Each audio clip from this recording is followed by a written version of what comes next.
प्यारे विद्यार्थियों, मैं इस वर्ष बोर्ड परीक्षा 2023 के लिए कक्षा 10 की हिंदी विषय की चर्चा करूंगा। देखिए, हिंदी विषय में 80 नंबर का पेपर होगा और अभी तक जो सिलेबस है उसके अनुसार आपके पाठ्यक्रम में पहला पॉइंट है पदभेद। पदभेद कितने अंक के आएंगे? 4 अंक के। दूसरा है उपसर्ग और प्रत्यय, ये 2 अंक के। संधि और समास 2 अंक के। मुहावरे और लोकोक्तियाँ 2 के। निबंध 6 नंबर का। पत्र लेखन 4 का। विज्ञापन लेखन 4 का। अपठित गद्यांश और एक काव्यांश आएगा 5-5 नंबर के। इसमें आवाज आधा ऑब्जेक्टिव टाइप प्रश्न आएंगे। और क्षितिज जो पुस्तक है आपकी वो 36 नंबर की है और कृतिका पुस्तक है वो 10 नंबर की। इसमें से प्रश्न उत्तर आएंगे। आज मैं सबसे पहले आपको बात करूंगा पदभेद की। पदभेद कैसे कहते हैं, और ये व्याकरण का सबसे बड़ा टॉपिक है और इसके अंक हैं 4। देखिए, भाषा में, व्याकरण में हम जो सबसे छोटी इकाई मानते हैं वो मानते हैं वाक्य को। वाक्य भाषा की व्याकरण की दृष्टि से सबसे छोटी इकाई है। जैसे मैं लिखता हूँ, सीता बाजार जाती है। ये क्या है? एक वाक्य है। इस वाक्य में कितने शब्द हैं और कितने पद हैं? प्राय शब्दों को पद कहते हैं, पर अंतर है, जब कोई शब्द वाक्य में प्रयुक्त होता है तब पद कहलाता है। अलग अलग लिखते हैं हम, सीता, बबीता, गीता, घर, आम, पपीता, ये सब क्या है? शब्द है। ये क्या है? शब्द है।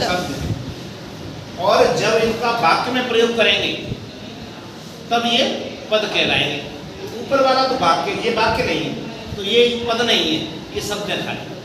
अब इसमें पद देखें, इसमें पद कितने हैं? 1, 2 और जाती है वो 1 गिने, 3 पद।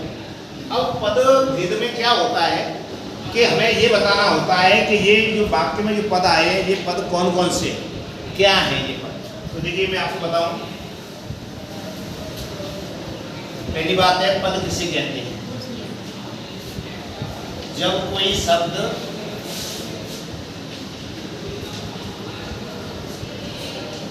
वाक्य में प्रयुक्त होता है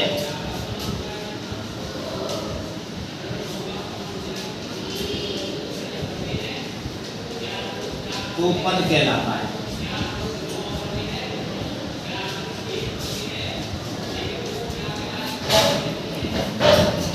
पदों की दृष्टि से, पदों के भेद, पद परिचय की दृष्टि से पदों के 5 भेद किए जाते हैं। या तो संज्ञा पद होते हैं, या सर्वनाम पद होते हैं, या क्रियापद होते हैं, और या विशेषण पद होते हैं।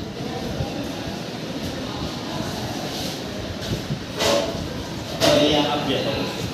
कोई भी वाक्य है उसमें जितने भी पद हैं वे सभी पद इन 5 में से किसी न किसी एक कैटेगरी में है। तो हमें बोर्ड परीक्षा में क्या देगा वो? हमें कोई सेंटेंस देगा वो, और उस सेंटेंस में किसी वाक्य को, किसी पद को रेखांकित करेगा। जैसे राम ने लंका के राजा रावण को हराया। तो देखिए, इसमें जो कारक विभक्तियां होती हैं ने, के और वो, ये पद नहीं माने जाते। ये पद पूरा होता है ऐसे, राम ने लंका के रावण को उड़ाया। तो चलो, राजा भी एक पद हो गया, रावण को ये भी पद है। अब इसमें से बोर्ड में एक कोई शब्द आएगा रेखांकित, अब वो कहेगा इसका पद भेद बताइए। तो आपको ये बताना है कि इनमें से किस में आता है। तो हमें ये आना चाहिए कि संज्ञा किसे कहते हैं? नाम को संज्ञा कहते हैं। किसी व्यक्ति, वस्तु, स्थान के आदि के नाम को संज्ञा कहते हैं। आदि के नाम को संज्ञा कहते हैं। अब देखिए, इसमें राम नाम है तो उसका मतलब संज्ञा। लंका देश का नाम है, उसका मतलब संज्ञा। राजा किसी पद का नाम है, इसका मतलब संज्ञा।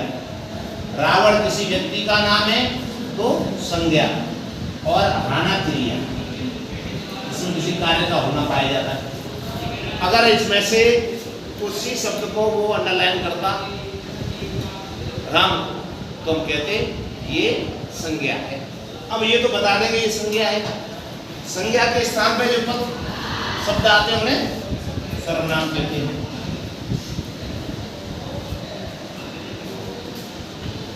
देखिए, संज्ञा के स्थान पर प्रयुक्त शब्द सर्वनाम कहलाते हैं। अब हम इसी वाक्य को देखो चेंज कर रहे हैं। राम की जगह हम लिख रहे हैं उसने रावण को मारा। अब ये उसने क्या है? सर्वनाम। रावण क्या है? संज्ञा। संज्ञा। और मारा क्या है? क्रिया।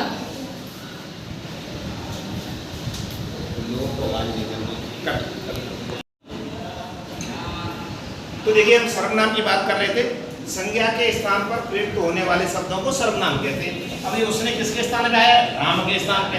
क्या हो जाएगा जी? रावण क्या हो जाएगा? संज्ञा। और मारा हो जाएगी क्रिया। अब देखिए, अब बोर्ड में अगर ये आता है कि उसने को रेखांकित कर दिया, उसने का पद भेद बताइए, तो अब इसमें सर्वनाम बस आसान।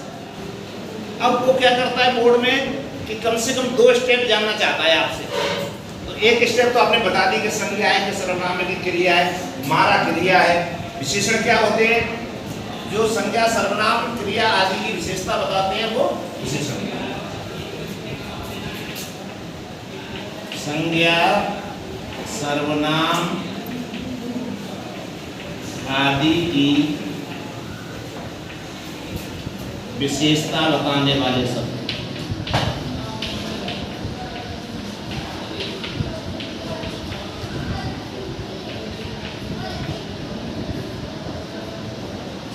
जैसे मैं कहूं वह अच्छा लड़का है। तो जो अच्छा है वो किसकी विशेषता बता रहा है? लड़का की। लड़का क्या है? संज्ञा। तो संज्ञा की विशेषता बताने वाला। अब अगर परीक्षा में ये आता है अंडरलाइन होके, ये अंडरलाइन को आ गया तो हम कहेंगे कि ये विशेषण बन उल्टा करके। चलो यहाँ लिख देते हैं विशेषण। फिर हमने विशेषण की चर्चा की। इसके बाद करेंगे क्रिया की। क्रिया किसे कहते हैं? जिस शब्द में कार्य का होना पाया जाए।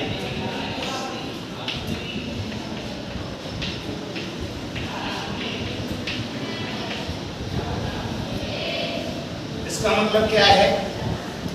जैसे वह चाय पीता है।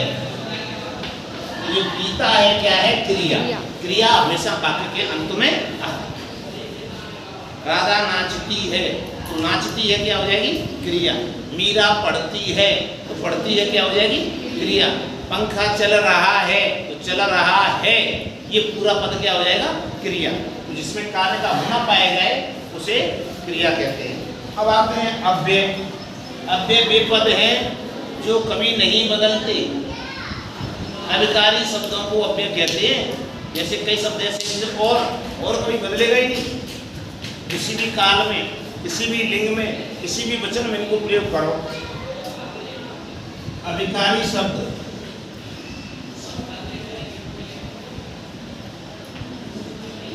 जो काल, लिंग, वचन आदि के प्रभाव से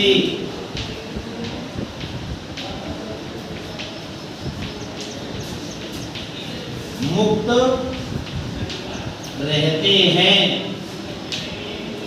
वे अव्यय कहलाते हैं। जैसे मैं कहूँ राम और सीता जा रहे हैं, और क्या है अव्यय, और कभी नहीं बदलेगा।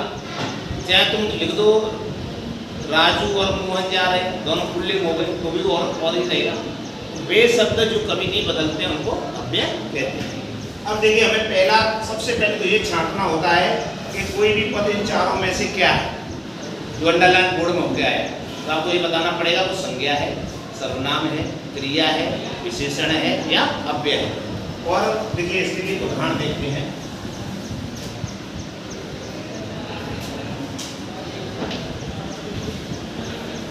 मोहन ने एक नई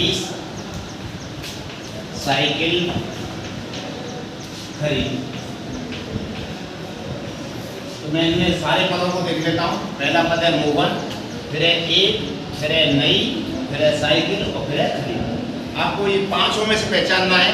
तो मोहन है संज्ञा पद, एक है विशेषण पद, संख्यावाची विशेषण है ये, नया है विशेषण पद, ये गुणवाचक विशेषण है, और साइकिल किसी वस्तु का नाम है तो ये संज्ञा पद है, और खरीदी क्या है, क्रिया पद।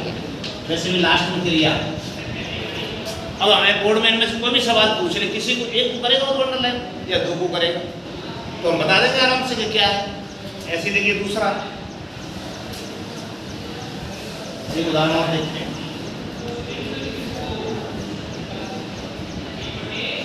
मीरा ने नया मकान बनवाया।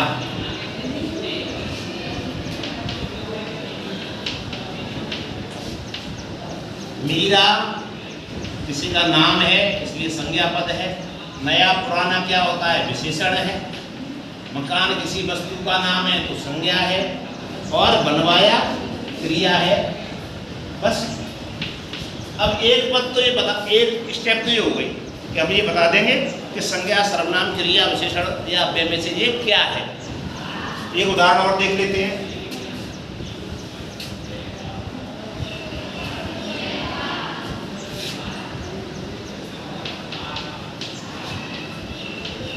राजा ने भिखारियों को फल तथा कपड़े दिए।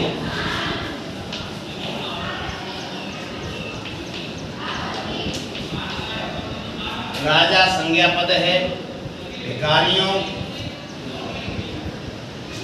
को ये भी संज्ञा पद है, भिखारी भी, फल संज्ञा पद है, खाने की वस्तु का नाम है, तथा अव्यय है, तथा कभी नहीं बदलता, कपड़े संज्ञा पद है, वस्तु का नाम है, और दिए क्या है, क्रिया।